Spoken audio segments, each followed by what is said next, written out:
Қайырлы күн, әріптестер. Видео басталмай тұрып каналға тіркеліп кетіңіздер. Оқытудың түсініктілік принципі.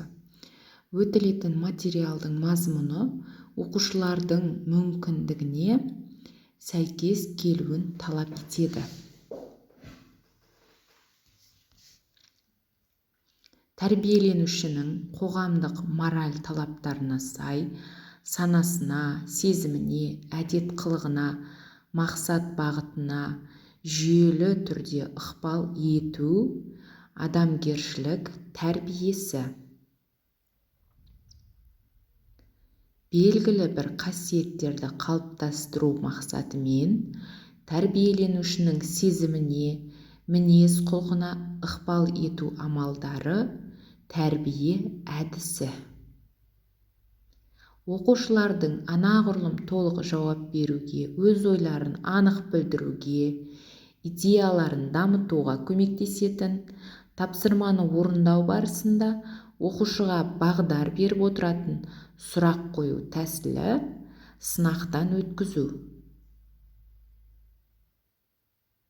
Педагогиканы оқыту әдістемесінің зерттеу нысаны не?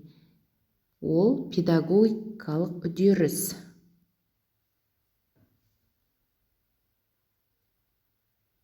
Оқушының оқудағы шынайы жетістігінің көрсеткіші білім, білік, оқу, танымдық іскерлікті меңгеруі. Тәрбие жұмысының заңдылықтары, тәрбие мен дамудың бірлігі және өзара байланыстылығы. Жаңа материалды өткен материалмен байланыстыруды талап ететін дидактикалық принцип бірізділік деп аталады.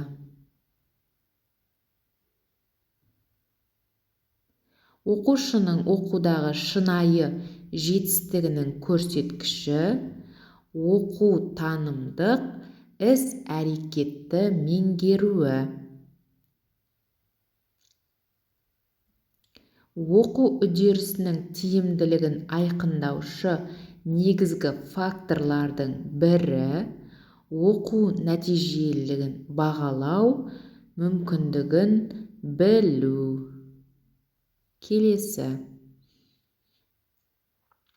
Кіші жастағы балалар дәл өзін қоршаған ортамен және адамдармен әрекеттесу кезінде оқу және даму жүзеге асады деп қарастырған оқу тәсілі танымдық.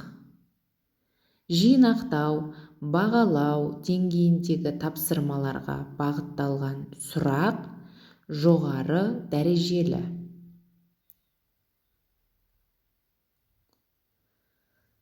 Сапалы оқыту жайлы қорытынды қалыптастыруда екі тәсіл қолданылады. Оқыту сапасын анықтау тәсілі, мұғалім іс-әрекетінің тәжірибе талаптарына сәйкестігін анықтау.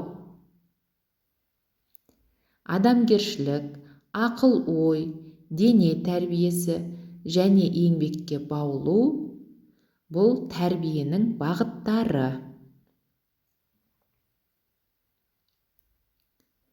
Педагогиканы оқыту үдерісінің мәні мұғалім мен оқушылардың өзара байланысты іс-әрекет үдерісі. Блум таксономиясы бойынша оқушыны сыни ойлауға жетелейтін сұрақ саны 6.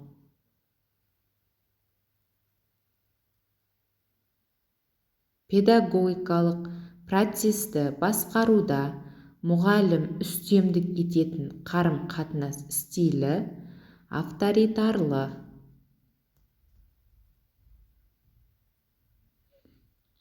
Ғылыми танымдық іс-әрекет амалдары, формалары, тәсілдері әдіснама деп аталады.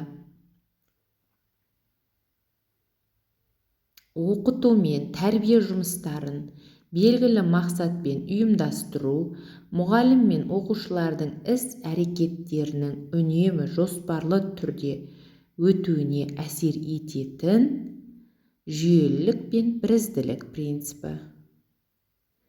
Мұғалімнің кәсіби педагогикалық мәдениеті материалдық құндылықтарға қарағанда рухани құндылықты бағалай білуі. Тақырыпты оқуға уақыттың жалпы мөлшерін көрсетумен білім, іскерлік дағдылардың мазмұнын ашатын нормативтік құжат оқу бағдарламасы болып табылады. Оқытудың, білім берудің және дамудың өзара байланысы заңдылық деп аталады. Келесі сұрақ. Білім беру саласындағы практик маман сөзсіз қабылдайтын, мінсіз қоғамның бейнесін іске асыруға бағытталған праксис нысаны педагогикалық қызмет. Оқушының пәнді терең түсіну қабілетін дамытуды, алған білімдерін кез келген жағдайда тиімді пайдалана білуін қамтамасыз ететін оқыту сындарлы оқыту әдісі болып табылады. Жабық сұрақтардың балама атауы төмен дәрежелі, яғни бір ғана жауап бар сұрақтар жабық сұрақтар деп аталады.